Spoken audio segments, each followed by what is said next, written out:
over 6 hours, thousands of Kenyans tracked it live. Flight KQ203, a Kenya Airways Dreamliner gliding across the Arabian Sea. On board was not just a passenger, but the weight of a nation's grief.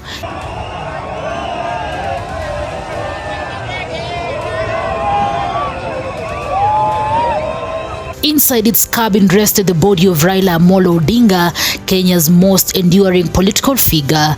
At 9:28 a.m., the aircraft broke through the morning haze above Nairobi. Moments later, its wheels kissed the tarmac of Jomo Kenyatta International Airport, a historic homecoming that froze an entire country in silence. Immediately upon touchdown, Kenya Airways made a symbolic gesture. KQ203 was officially renamed KQ Rao 001 in memory of the man whose initials Rao has come to symbolize resilience, opposition, and the long march to democracy.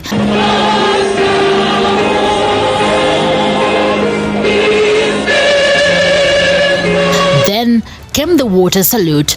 Twin fire engine releasing graceful arcs of water over the aircraft as it taxied slowly to the VIP apron. The gesture, used to honor global statesmen, marked Raila Odinga's final return home. And what we have there is what we call the water cannon salute, which is in honor of the late Right Honorable Raila Amolo. As the engines fell silent, the aircraft door opened. Emerging first was Winnie Odinga, Raila's youngest daughter, clutching her father's iconic hat, a symbol instantly recognizable to millions.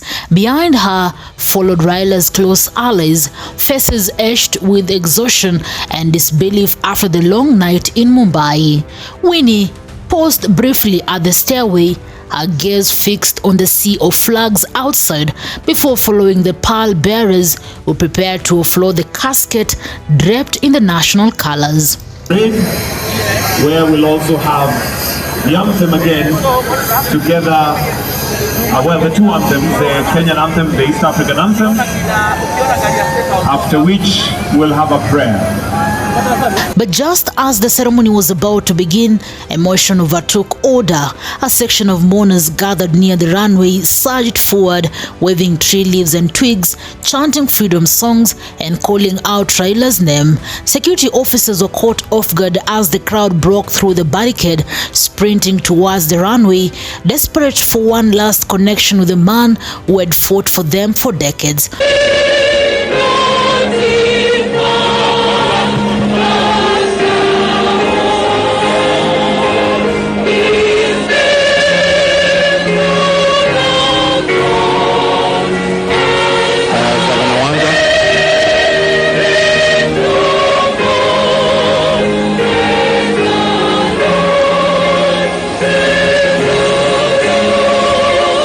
For several tense minutes, confusion reigned. Some mourners knelt, others wept uncontrollably.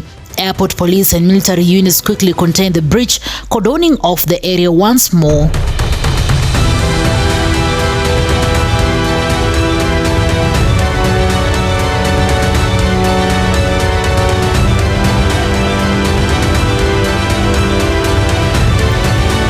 As calm returned, the military lined up in two precise rows. The flag-draped casket was lowered from the plane and placed gently on the red-carpeted platform. On the tarmac stood President William Ruto, former President Uhuru Kenyatta, and Deputy President Kithure Kindiki, together with senior government officials and members of Odinga family. For the first time in years, Kenya's political divide stood side by side, united by respect of a man whose shadow had loomed over every election since 1997.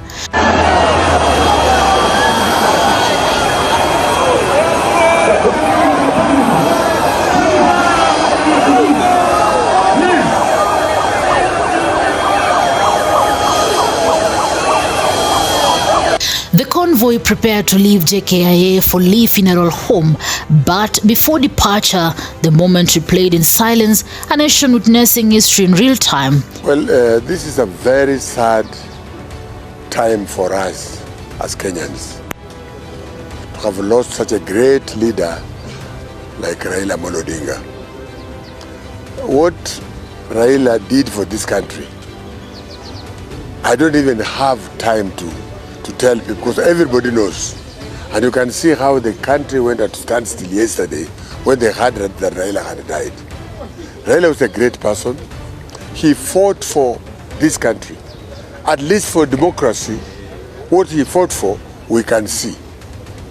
The only thing I can do now is to appeal to the leadership that one of the things that Raila never saw as one of the things he was fighting for is corruption. If these people who are in leadership or people who are appointed in positions can make sure that they stop corruption, particularly in the departments where they are, would have made a step ahead. Because what is deterring this country is corruption. Because without corruption, we can develop like those countries we are always talking about. Number two, Raila was taking care of so many people. Yet, the story of this morning began hours earlier in a quiet hospital in Mumbai. The night before the flight, inside a small chapel in Kokila Ben Hospital, the Kenyan delegation gathered for final prayers. The air was heavy, the mood subdued. At the center of the room, laid Raila's casket draped in Kenyan flag. Winnie Odinga sat closest, her hand resting on the polished surface. Around her were senior leaders including Musalia Mudavadi, Opiyo Wandayi, and Eddie Oketch. Political rivals set aside differences, standing shoulder to shoulder in mourning. As dawn approached, the casket was escorted through Mumbai's still streets towards the international airport. On the tarmac, the Kenyan flag shimmered under floodlights as diplomats, hospital staff, and clergy lined up for a short farewell service.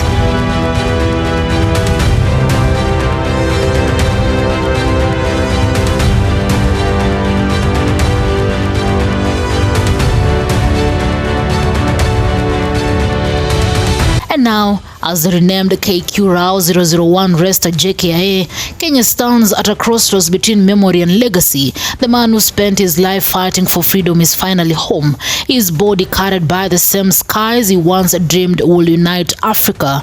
In the hush that followed the anthem, one truth lingered. Raila Odinga may have landed for the last time, but his journey with Kenya is far from over. Newsroom, Maisha TV, reader Kering Chebet.